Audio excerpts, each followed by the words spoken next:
began dancing in the early 70s, and I was just a young kid who sort of grew up really involved with street dancing. And then I got involved with a collective of dancers, contemporary dancers. And we really were a reflection of the sign of our times as dancers. We believed in democracy, we believed in equality, we believed in cross-gender work, men and women equal on stage, which was a big, new, evolving thing in the early 70s.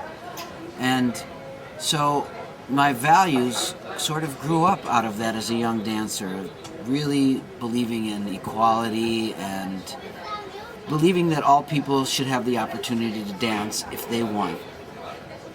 So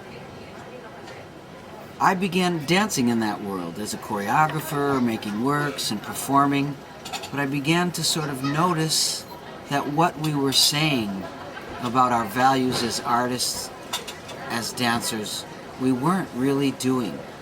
So yes, maybe we were dancing and women were lifting the men a little bit on stage, and there was a sort of equality in men-women relationships that hadn't been seen so much before.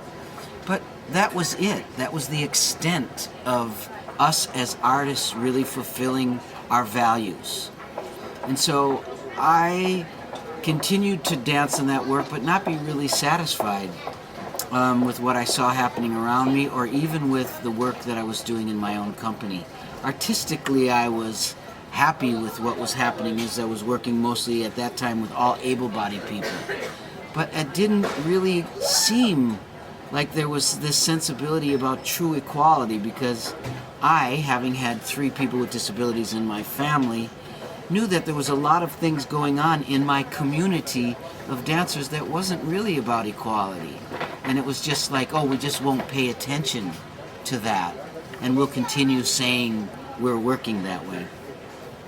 So it was out of that concept of becoming successful and being unhappy with what I was doing and how was I really fulfilling my personal values as a dancer, as an artist, that sort of first motivated me to consider how could I broaden my perspectives to really try to create an atmosphere where democracy was really represented, where all people had opportunity, where all people had choice, and all people treated each other with respect. And so I said, well, I wonder what that would look like, really, to try to do that. Well, and I said to myself, well, that would mean you would dance with anybody, and there wouldn't be any limitations, really, to who could come to the classes or who couldn't come, irregardless of many different things that separate people in society, such as economic status, educational background, physical ability, mental ability, those things that tend to segregate us in societies. Say, okay, what would happen if I would teach a class and call it Dance for Anybody? And that there would be no isolating factors to who could come. And so I didn't know what that would look like.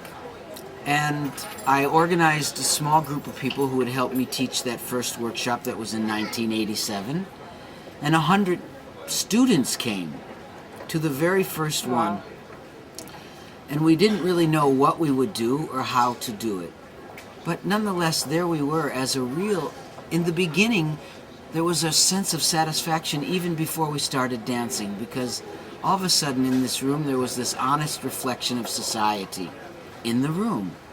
Okay, we didn't know what we were going to do at that time, but we began to teach contact improvisation. And so it was very, very exciting. Even we made mistakes, even there were problems and people were isolated and could do some things but couldn't do other things. That became the foundation of what now has become DanceAbility.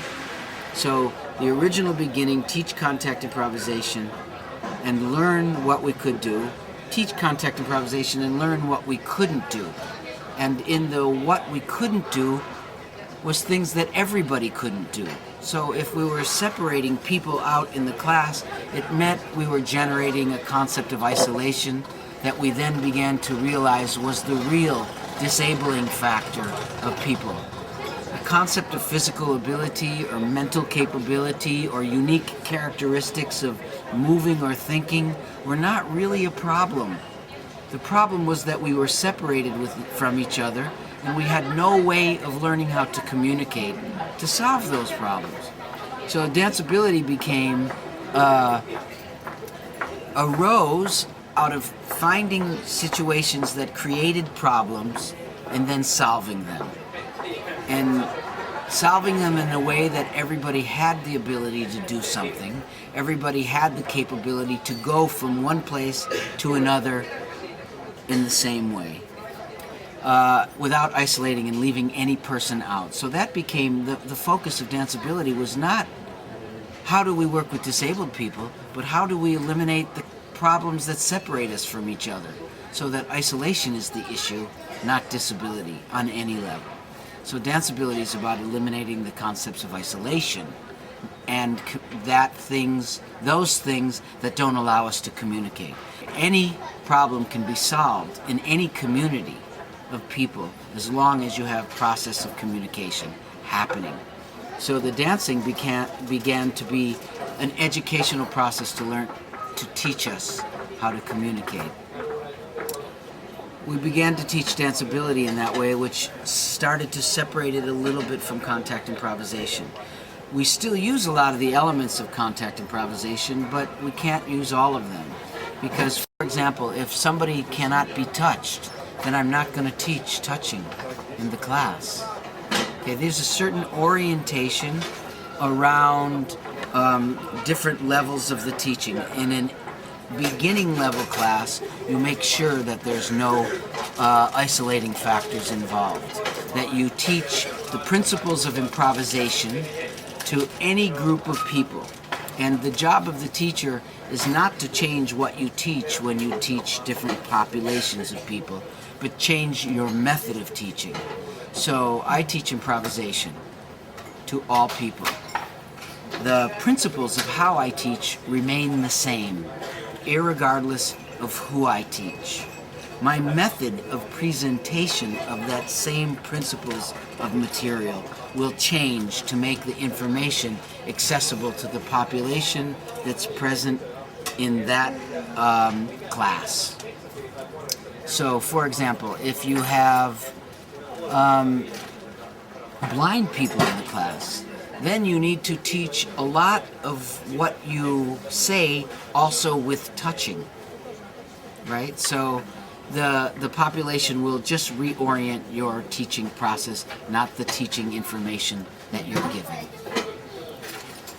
The material that arises in the classes has been material that has come out of the students' bodies of all of the years of teaching. So as a teacher, I didn't necessarily invent things, I observed and then organized. And in the teaching of a DanceAbility training, you have to teach those several different things. You have to teach the principles of improvisation, but you also have to teach the principles of observation. And so that you can observe how to be spontaneous and improvising as a teacher, as well as being able to use the methodology and pedagogy of the teaching. Because sometimes a new situation will arise and you have your information and your methodology of teaching, but maybe you're going to have to find a new way of presenting it. That new way will come from the students teaching you who they are. So you have to identify in the moment as a teacher what is happening. And that's the place that the work begins. Not what are you going to do, but what is happening. And that teaching of that method of observation is essential for a person to be a teacher of improvisation, because it means they have to be improvising as a teacher.